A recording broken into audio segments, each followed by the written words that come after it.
This is Radio Taiwan International.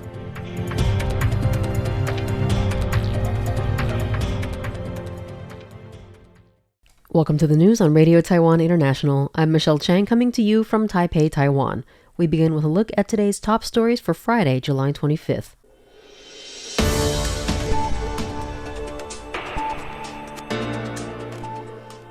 The legislature rejects all 7 Grand Justice nominees, which continues the Constitutional Court freeze. The Foreign Ministry welcomes a firm EU stance on the Taiwan Strait, and a cabinet spokesperson calls for clarity and not accusations ahead of the recall elections. But first, today's top story. All 7 Grand Justice nominees have been rejected by the legislature on Friday, marking the second time President Lai Ching-te's picks have been denied. The voting outcome continues delays in the Constitutional Court, which is unable to rule on any cases after opposition lawmakers adopted measures requiring 10 justices for adjudication last December. In response to the outcome, the KMT and TPP caucuses both advocated that this wave of candidates did not meet their standards. 5 of Lai's picks, including veteran prosecutor Tsai Chou-ming and Supreme Court Judge Su Su-oh, who were nominated to serve as president and vice president of the judiciary, were rejected only by KMT and TPP legislators. Some DPP lawmakers joined the opposition in denying nominees Chen Ziyang and Zhan Zhenrong, both legal scholars, even though DPP Caucus Secretary General Rosalia Wu said her party would support all of Lai's candidates. No nominee was able to secure more than 57 votes, the threshold for approval. According to the results, nominees Tsai, Su Supreme Court Judge Zheng Junhui, head prosecutor of the Taiwan High Prosecutor's Office, Lin Liying, and law professor Xiao Wensheng all received 51 votes in favor and 59 against. Chen received 26 in favor, 82 against, and 2 invalid votes, and Zhan received 26 in favor, 81 against, and 3 invalid votes. Taiwan's foreign ministry has welcomed the European Union's continued expressions of concern over tensions in the Taiwan Strait, following the meeting of European leaders at the 25th EU-China summit in Beijing on Thursday. Foreign Ministry spokesperson Xiao Guangwei on Thursday said that Taiwan appreciates the EU's firm stance against any unilateral attempts to change the status quo in the Taiwan Strait through force or coercion. He added that Taiwan will continue to work hand-in-hand with the EU and other like-minded partners in the future to promote peace and prosperity in the Indo-Pacific region. European Council President Antonio Costa, European Commission President Ursula von der Leyen, and European Commission Foreign Affairs and Security Policy High Representative Kaja Kallas attended the summit. They met with Chinese President Xi Jinping and Premier Li Qiang.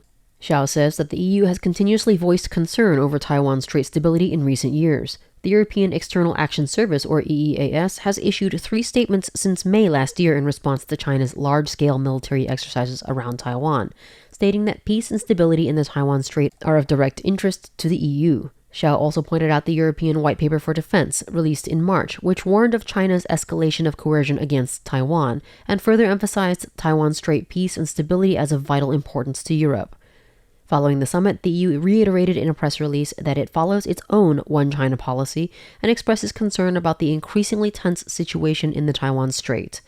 It added that the EU opposes any unilateral use of force and coercion to change the status quo, and advocates resolving disputes in a peaceful manner in accordance with international law.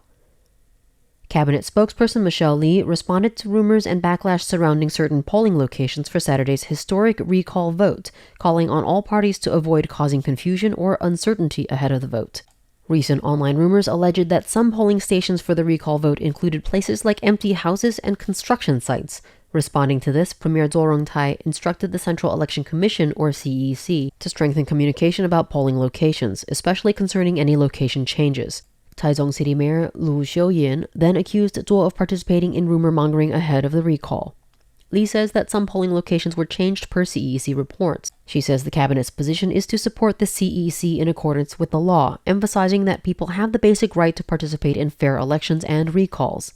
She clarifies that Zhuo's instructions to the CEC were 3 clear suggestions, none of which included any specific sites, counties, or cities. She could not say where Lu's misunderstanding about the suggestions came from, but says that the mayor did not attend the meeting where the suggestions were made, which perhaps led to a miscommunication. Zhuo's suggestions to the CEC during Thursday's meeting included that local election committees issue clear instructions, announcements, and explanations for any changed polling locations, as well as reminding the public of relevant information in advance. He also suggested local government set up clear instructions at original polling locations to help voters quickly transfer to new ones. Zuo's final suggestion was a reminder to the CEC to monitor and report any inappropriate locations for review. Li called on all sectors to jointly uphold a fair and stable environment during the democratic process, as well as to avoid spreading any unverified information that could lead to confusion or confrontations. The Environment Ministry has approved 7 natural carbon sink methods with the aim of moving towards Taiwan's 2050 net zero goal. The Thursday announcement detailed just one key strategy of the Lai administration's 12 strategies for the country's emissions target. A carbon sink is anything that absorbs more carbon from the atmosphere than it releases.